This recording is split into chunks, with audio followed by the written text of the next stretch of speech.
Well, welcome everyone. Thank you for being here today on this pretty special day.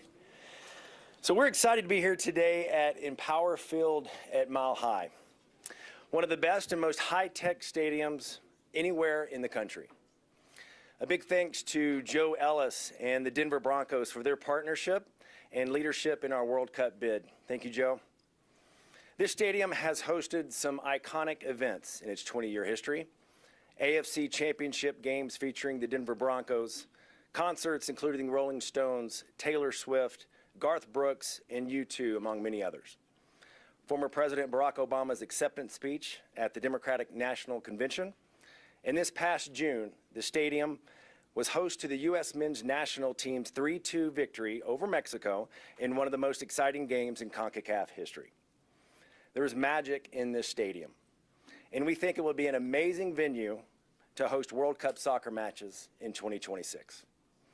Today, we're pleased to welcome representatives from FIFA to our great city. These individuals are experts in making the world's largest and most prestigious soccer tournament happen.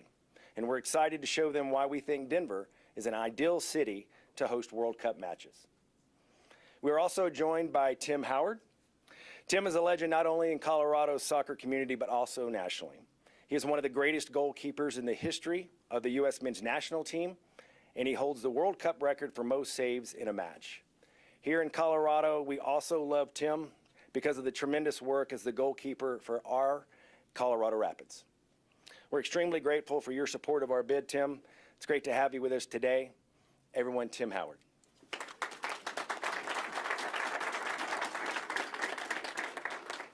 Thank you, Matthew. Thank you, everyone. It's a pleasure to be back in Denver. This place has my heart. I spent 4 amazing years here with the Colorado Rapids, and some of those concerts Matthew talked about, I attended. I remember watching that U.S. men's national team game against Mexico, our fiercest rival. Just some spectacular moments. Whether you like the snow or don't like the snow, I think we can all agree the weather today, whether it be summer or fall, this is the place to be. It's absolutely brilliant. And I'm supporting this host bid because I've seen what the power of a World Cup can do. I've seen the way that it can galvanize communities. It can bring hope, to kids, particularly, the youth of our city and of our country. I was one of those kids. I take it back to 1994, the last time we hosted a World Cup. And I was 15 years old, and I remember looking at these U.S. men's national team players and thinking, one day I'm going to be them. I didn't know how I was going to make it. I just decided this is what I wanted to do. And then, thankfully, 3 times, 2006, 2010, and then 2014, I was able to represent my country in 3 World Cups. And when you're a young kid, no matter what club team you play for, whether you play here in America or abroad, the one thing you want to do, beyond anything, is represent your country. And to do it in a World Cup is like nothing you've ever seen. It's nothing you've ever felt. It's vibrant. It's the pinnacle of everything we do as a player. I believe when I look at Denver and I look at the state of Colorado, I've been all over. I tell you, I've been to, as I said, South Africa, Germany, Brazil. We are poised and ready to make this the best World Cup and the best host city there has been. And when I think about the fans, when I think about the passion, as I said, I spent 4 years here. This was my home. I've been in stadiums in this city that have been standing room only. We have more passion than I've ever seen. And this is why, even though I'm a kid from New Jersey, this is why I call it home. One day, Porg, I'll get back here at some point. So, but yeah, I would, obviously love to make that happen. I stand here before you, honored, and it's my pleasure to introduce to you the board and chair of Visit Denver, a member of the Denver 2026 bid committee, Janice Sinden. Janice?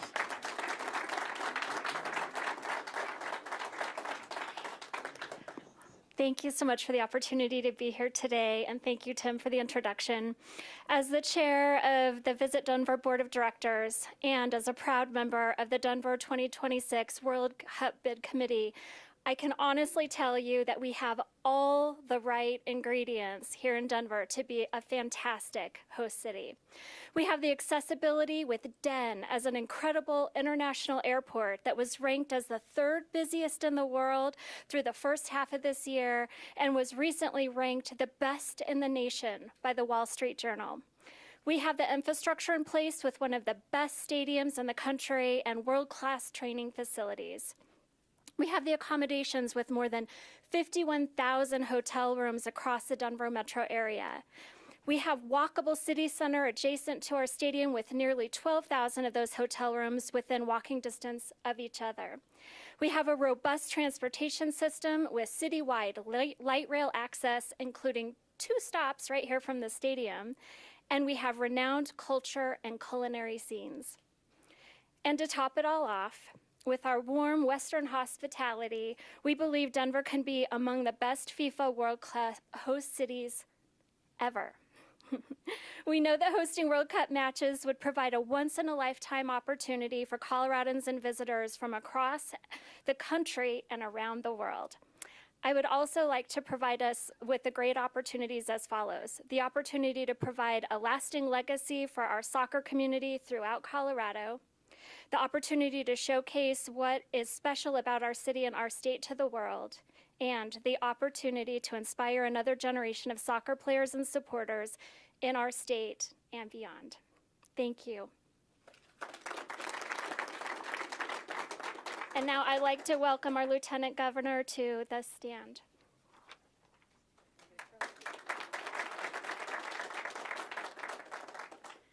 So thank you, Janice, for the warm welcome. And on behalf of the state of Colorado and the Polis Primavera administration, I'd like to begin by welcoming all the FIFA representatives to our beautiful state.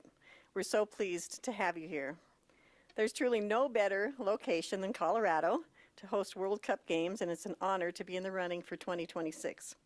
Colorado is known worldwide for our vast, great outdoors and our climate, and from the 14,000-foot peaks in our high country to the deep canyons of the Southwest and the rolling hills on the Eastern Plains, there's terrain for everyone to enjoy, and Coloradoans know how to take full advantage of that. Residents of our state are among the most healthy and active in the country. In fact, just last week, a study found that Colorado has 3 of the 50 most physically active cities in the country, and those are Boulder, Fort Collins, and Denver. Coloradoans are also devoted sports fans. Our professional teams, recreation leagues, and youth programs bring communities around the state together to cheer with one voice. You can see that passion in soccer communities throughout Denver and across Colorado. They are so excited about the opportunity to experience the World Cup right here at home. The more than 100,000 soccer participants of all ages, spread from north to south and east to west, represent almost every county in Colorado, as well as nearly every community in our state. In all of the work that we do, Governor Polis and I strive to create a Colorado for all, a place where everyone feels welcome and has the opportunity to thrive. I can't think of a better venue for Coloradoans from all walks of life to unite and celebrate than World Cup soccer. This opportunity has arisen for our state thanks to the work of the Colorado Soccer Association, among many others, and we are proud to partner with them and community leaders from around the state to bring World Cup matches to Denver. So next, it's my honor to welcome our great mayor of the city and county of Denver, Mayor Michael Hancock, to the podium. Thank you. Thank you, Lieutenant Governor. The good news is that everything's been said. The bad news is I can say whatever I want while I'm up here. But FIFA, I want you to notice the power of this collective group already. It was supposed to be a yucky weather day, and we just said be still. Let the sun come out and show them good weather and have a good time. But we are so glad that you all are here. We're so glad to be in the stadium of our favorite football team, American football team, the Denver Broncos. And we're so glad to have this opportunity to stand before you and to really proclaim to you that Denver is ready to host the World Cup. As Janice said, this is an incredibly vibrant city that is recognized across this country and around the world as a unique place that combines urban sophistication with outdoor adventure. Here at the foot of the beautiful Rocky Mountains, We offer one of the most walkable downtowns, which is so important when you have visitors come to your town. Janice mentioned our world-class transportation options that by 2026 will be even better. Award-winning cuisine, some of the best and most diverse, friendly populations that you'll find in any urban setting. Great summer weather that apparently extends through October. And the best sports fans you'll find anywhere. And I'm glad Tim mentioned that, because there aren't many places in this country you can go that do not mention Denver, Colorado as one of the best fan bases that you'll run into. We simply love sports in this great city and this region. All of that and so much more makes Denver a natural choice for the World Cup matches in 2026. We also have key infrastructure, and we are gearing up to continue to invest in even more infrastructure, better, improved infrastructure before 2026 that allows us to host any type of event to our city and to make it seamless and convenient for everyone. We're ready to welcome visitors from around the world to our great city. We know we can do this. We know we can do it with style. We approved it time and time again. We were proud to welcome the I always say this wrong, CONCACAF. Remember the other time I tried to do that, Victor, in your presence? And FIFA events, as well as other high-profile sports events, including Major League Soccer, Major League Baseball, NBA, and National Hockey All-Star Games, the NCAA men and women's basketball Final Four, the NCAA Frozen Four, and the U.S. Pro Cycling Challenge. Denver and our region have stepped up. We also have shown our ability to successfully host other high-profile national and international events, including the Democratic National Convention that was mentioned, the 23rd G8 Summit, and Pope John Paul's World Youth Day, which is next to none when it comes to attraction of the world media and our attendees. But most importantly, our history of hosting and supporting extremely successful international soccer matches and our passionate fan base gives us the confidence that if selected, Denver and our region will be enthusiastic hosts for World Cup soccer athletes, fans, and the media. Denver is ready. Welcome. Tim Howard. Thank you, Mayor Hancock. Thank you to our other guests here who have spoken. You've now heard from the representatives of Denver's host bid committee. I'd like to introduce you to our honored guests from FIFA. Firstly, we have Victor Montagliani, president of CONCACAF and the vice president of FIFA. He will be followed by Colin Smith, FIFA's chief tournament and events officer. My good friend, Victor.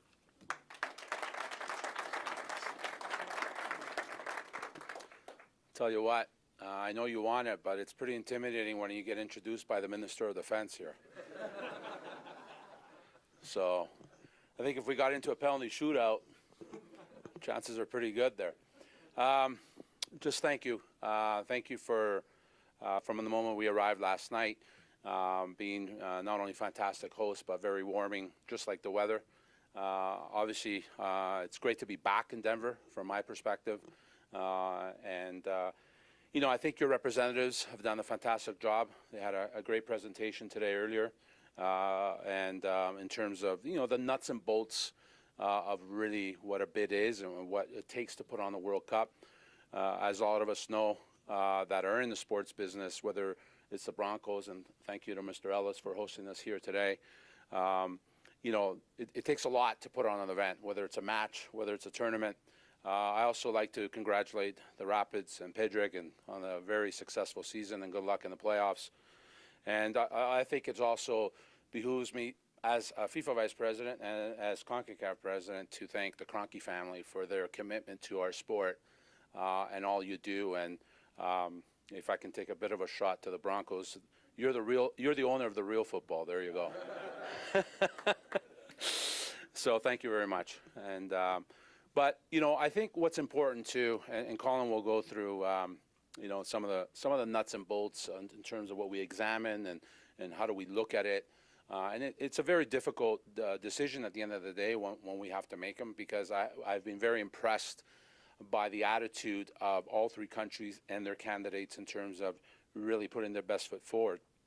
which is great and music to our ears. And for those of us that have grown up in the game, I'm a little older than Tim and not as successful as Tim as a footballer, although we'll do some penalties later than Timmy.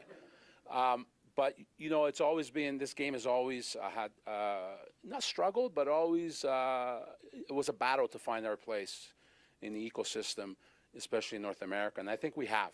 And thanks to, again, the Kroenke family and people like that, you know, warriors like Tim, and who really have the youth aspire. They're really inspirations. And I actually want to acknowledge Tim because I know everybody knows he's a great goalie. But also, I think what you have stood up for and what you stand for off the pitch to me, and when you speak and you speak for the right things, I want to commend you for that. So, well done.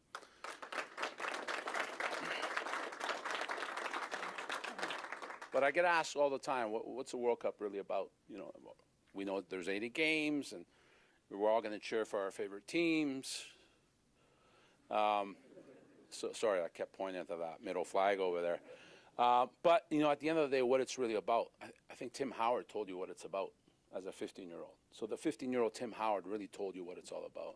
And this is what we're really doing here. And it's great that media's here, and it's great that all our authorities are here, and it's great that other people are here. But at the end of the day, all we're really doing is setting the theater for the best players in the world to inspire a 15-year-old Tim Howard somewhere, 15-year-old, you know, Vittorio Montagliani, to say, you know what, I want to be in the game. Now, not everybody will get to where a Tim Howard got. You might find somewhere else in the game. But if we somehow light the pilot light of a young athlete or a young person, male or female, we heard earlier today at the end there was a video by your committee of the two Colorado, sort of from Colorado, two women national team players, Lindsay Oran and Pugh, right? Yeah, and you know, there you go. You know, this is a sport that transcends gender, and I think that is the power of our sport. And so I'm really glad to hear that at the end of the day, it is about the players and it's about the people. And so I just want to leave you with that we're here not only to do the job we need to do, but at the end of the day, I'm very happy to see that it's obvious Denver wants it. Obviously, Colorado wants it. And that, to me, is one of the most important things. So thank you very much, and I'll pass it over to Colin.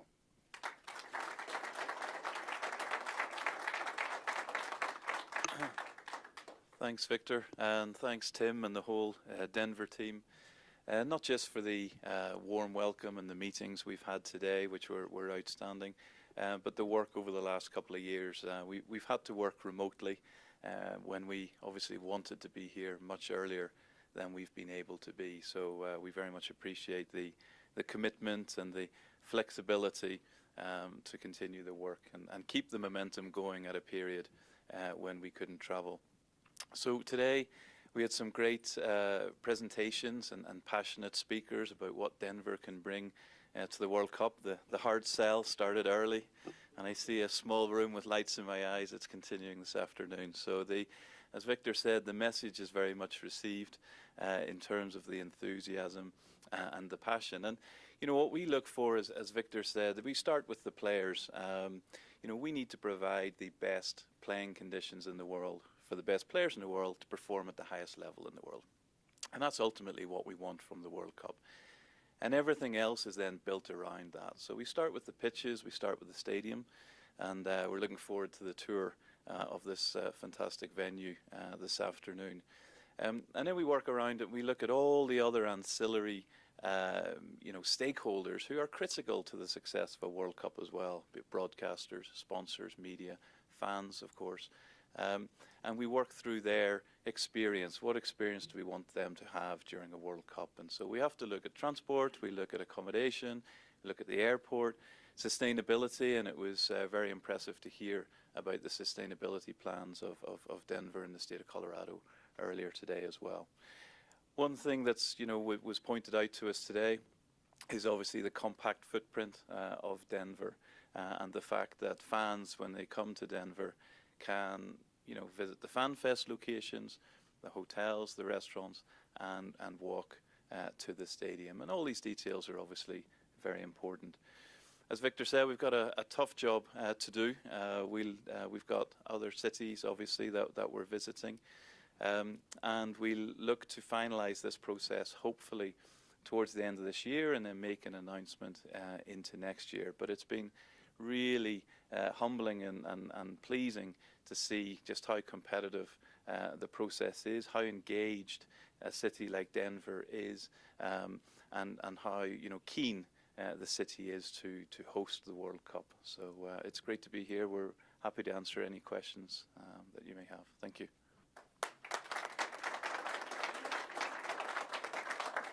Thank you, Victor. Thank you, Colin. Thank you for your time, energy, enthusiasm. It is very much appreciated. We're going to open the floor now to a 5-minute Q&A. Please keep those questions specific to World Cup 2026. Just a show of hands if you have a question, and someone will come around with a microphone. Okay. Victor, Colin, if you want to come back up. And yeah.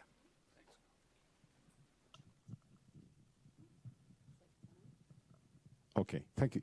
Thank you so much. Fernando Sergio with KBNO Radio. Victor, what are the most important elements that you look at in selecting a city? This city has a great track record of organizing sporting events, soccer events, as Tim said, and the mayor.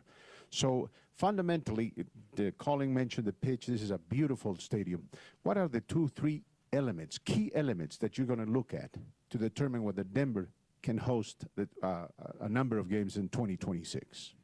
Yeah, the technical requirements. I mean, Colin, listen, football is a simple game, right? Keep it simple. Oftentimes complicated by men, but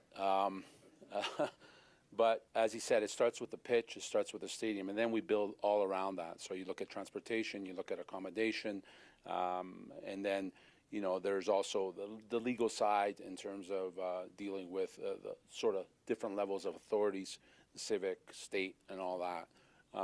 And at the end of the day, experience, your question sort of hinted to that. The experience of a venue obviously is a positive, and we know that Denver has hosted many football matches as early, and I see Guardado missing a penalty shot there on TV, a Nations League final. And so obviously that all plays into it. And then, at the end of the day, as I said, it'll be a difficult decision, but it's not really a 1, 2, or 3. It's really, it really is a combination. But if you had to say there was one, it always has to be the pitch and the stadium, if that's number one.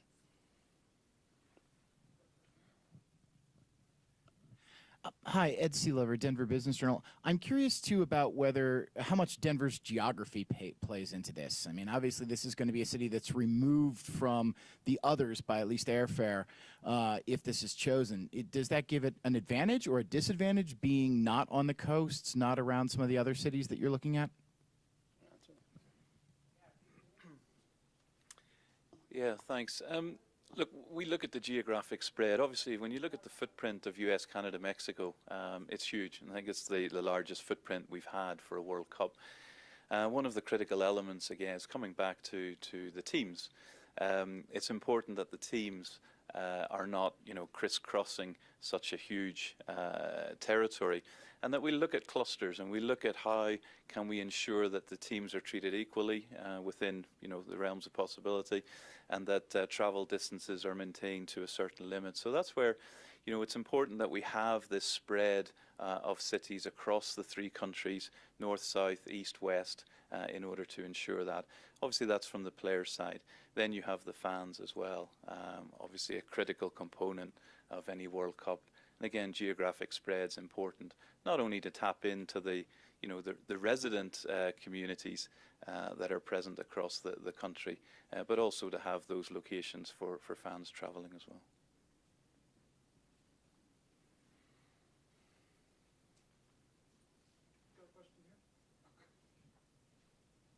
Question for Mayor Hancock. Between now and 2026, what improvements can you talk about specifically will the city make in terms of its infrastructure or anything else that will improve its chances? Because a lot could change between now and then. A lot can change between now and then, but you know that Denver is still in the middle of a $500 million, more than almost $1 billion worth of road surface transportation improvements, including multimodal improvements, bike lanes, and new bike systems for the city of Denver. Expansion of our convention center will be concluded at that time, as well on our way in terms of the redo of the 16th Street Mall, well enough to where it won't be a disruption to host it and host our visitors from around the world to the city. Being at the arrangements that we're looking at, of course we have Civic Center Park as one of the possibilities for the Fan Fest, but also Ball Arena and the parking surface that we will completely redo in order, and thank you to the Kroenke family and the partnership to create a Fan Fest experience that is very walkable to this stadium, Empower Stadium. We will, of course, that whole process, or that area walkway to the stadium is actually scheduled to be redone as well as part of the Elevate Denver as well as Rise Denver bond program that is in front of the voters come next Tuesday. So there's a great deal of investments and improvements that will be taking place to make it convenient to improve already a pretty good and convenient process for our visitors to Denver.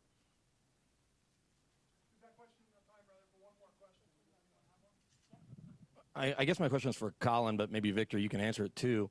Because soccer, football has grown so big in America, North America, does population size of a host city play a lesser factor? Because it's easy for folks in Denver to think we get overlooked for cities on the coast a lot, but World Cup has been pretty successful everywhere it goes, and will be even if you played every game in, right in the heart of middle America. Yeah, I mean, population is something that's probably on a piece of paper when we start looking at it, but to be honest with you, it's not really factored in. Again, it's about venue accessibility. North America, it's pretty easy to get around from Canada to the U.S. to Mexico. So, population is not really something that we're looking into. And as you said, when it's a World Cup match, people will take whatever modes of transportation to get to that match to watch it and watch their country play in the World Cup.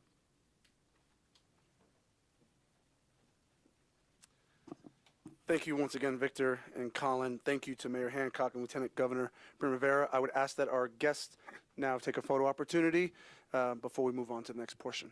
Yes, thank you.